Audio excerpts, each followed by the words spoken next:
There's two basic strategies. One is to create a good architecture around you, um, uh, a good decision environment. So uh, some pieces of the decision environment are, number one, basically a good turnaround time, right? So for anything, any endeavor that you're entering into, in advance of entering into that endeavor, you should try to, as much as possible, determine what are the conditions under which I would quit.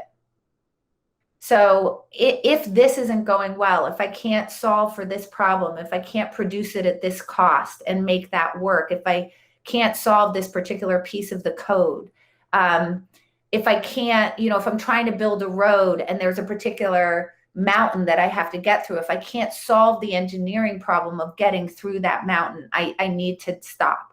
And I need to figure that thing out early. So that's essentially the essence of a turnaround time. If I am not in place A by this time, I have to turn around. Now, you could also imagine those things, those criteria being things like if the weather looks like this, or if I have this much oxygen.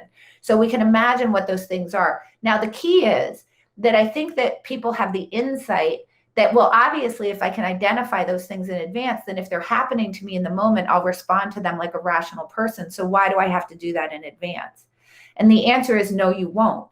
When you are in it, you will not react appropriately to those signals. We think we will. If I know that when the weather is bad, I ought to turn around, then why is it that when the weather is actually bad, I don't? Well, because that's the way human cognition works. So it turns out if you just identify those things in advance and declare those publicly in particular, that is one of the things that can really help you. That has to do with creating a good architecture.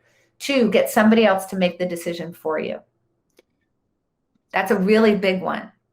So if I can get somebody else's eyes on the problem. So for example, one of the things that people will say is like, oh, well, what I do is if I'm losing in a stock and I'm trying to decide whether I want to hold it or sell it, I'll just imagine, well, would I buy it today?